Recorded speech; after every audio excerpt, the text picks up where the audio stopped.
Price God. ஆண்டவர் இயேசு கிறிஸ்து நாமத்தினாலே வாழ்த்துக்கள். ஒரு வசனத்தை வாசிக்கிறேன். யாத்திராமத்தின் புஸ்தகம் 17ஆம் அதிகாரம் வசனம் 16.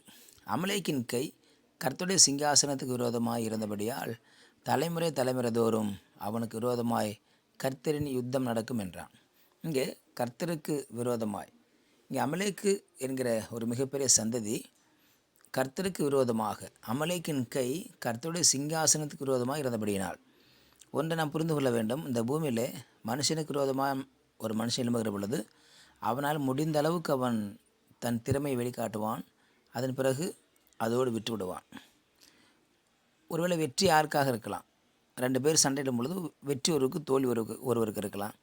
அது அதோட முடியும். அல்லது பழி வாங்குதல் மீண்டும் 1 முறை 2 முறை பண்ணுவாங்க.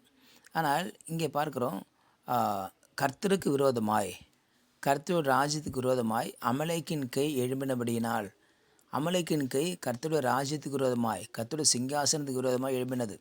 உலகத்தில் மிகப்பெரிய மோசமான செயல் என்னவென்றால், கர்த்தருக்கு விரோதமாய் ஒரு மனுஷனை எழும்புவது, கர்த்தருடைய செயல்பாட்டுக்கு விரோதமாக ஒரு மனுஷனை எழும்புவது தான் ஒரு மிகப்பெரிய சோகமான சம்பவமாக இருக்கிறது.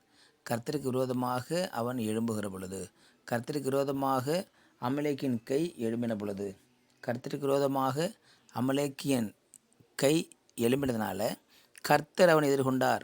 கர்த்தர் அவனை எதிர்கொண்டு அவனை வீழ்த்த வேண்டிய சூழல் ஏற்பட்டது. எப்படி? தலைமுறை தலைமுறையாக, எட்டர்னல், அவ்வளோதான், நித்தியமாய் அவனுடைய சந்ததி முடிஞ்சு போச்சு, அவ்வளோ. அதுக்கு மேலே ஒன்றுமே கிடையாது.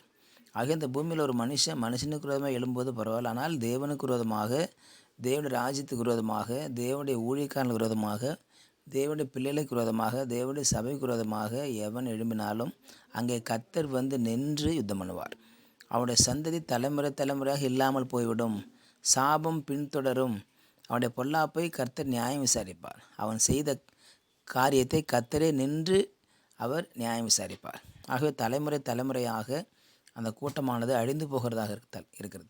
தலைமுறை தலைமுறையாக தேவன் அங்கே யுத்தத்தில் இருக்கிறார். தலைமுறை தலைமுறையாக கர்த்தரே யுத்தம் பண்ணுகிறார். தலைமுறை தலைமுறையாக கர்த்தரே நின்று யுத்தம் பண்ணி அவர் ஜெயத்தை கொடுக்கிறவராக இருக்கிறார். ஆகவே எந்த மனுஷனும் அவனுடைய வாழ்க்கை மிக சோகமான செய்தி, சோகமான காரியம். ஒரு மனுஷனுடைய வாழ்க்கை என்னென்னு சொன்னால், அவன் தேவனுக்கு விரோதமாக எழும்பி நிற்பது தான், தேவனுடைய சபைக்கு விரோதமாக எழும்பி நிற்பது தான். இன்றைக்கி நான் பார்க்குற தேசத்தில் அநேக சபைகளை அநேகர் இடிக்கிறாங்க, அநேகர் அதை அடிக்கிறாங்க, அநேகர் ஊழியக்காரர்களை கொல்ற பார்க்குறாங்க. பல சம்பவத்தை பார்க்குறோம். ஒன்று அறிந்து கொள்ள வேண்டும், அவன் ஒரு மனுஷனுக்கு விரோதமாக எழும்பலை. அந்த எதிராளியானவன் ஒரு சாதாரண ஊழியக்காரனுக்கு விரோதமாக எழும்பலை. அவன் கர்த்தருக்கு விரோதமாக எழும்பியிருக்கிறான். தேவாதி தேவனுக்கு விரோதமாக எழும்பியிருக்கிறான். ராஜாதி ராஜாவுக்கு விரோதமாக எழும்பியிருக்கிறான். அவருடைய சிங்காசனத்திலே கை வச்சிட்டான். அமலேக்கின் கை கர்த்தருக்கு விரோதமாக இருந்தபடினால், கர்த்தருடைய சிங்காசனத்துக்கு விரோதமாக இருந்தபடினால் கர்த்தரே இறங்கி வந்து யுத்தம் பண்ணுகிறார். ஆகவே தேவனுடைய பிள்ளைகளுக்கு எதிராக எழும்புகிற எவனாக இருந்தாலும் கர்த்தரே வந்து நின்று யுத்தம் பண்ணுவார். அவர்கள் விரோதமாக தலைமுறை தலைமுறையாக அவர்கள் இல்லாமல் போகும்படியாக காரியத்தை கர்த்தரே செய்வார் என்று சொல்லி பார்க்கும்.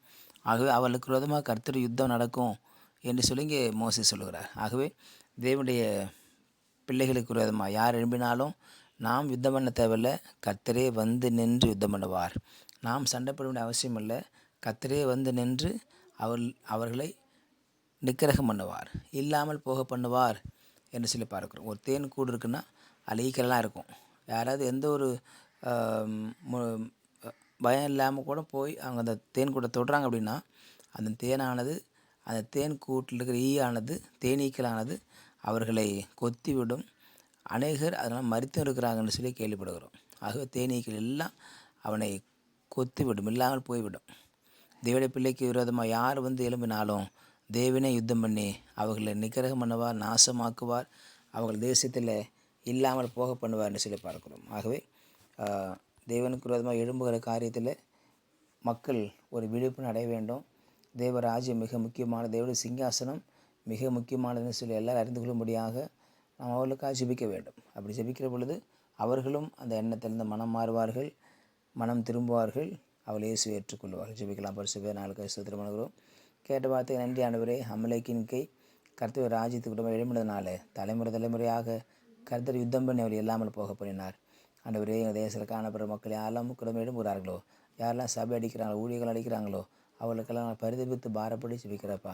இனி அப்படிப்பட்ட சம்பவங்கள் யாரும் எது செய்யாதபடிக்கு அவர்களை மனம் திரும்புவதற்கு ஒரு வழியை ஏற்படுத்தி கொடுக்க முடியாது ஆசிப்பிக்கிற மாட்டவரே உங்களோட கரத்தாத்திரம் இயேசுவின் நாமத்தில் நல்ல பிதாவே.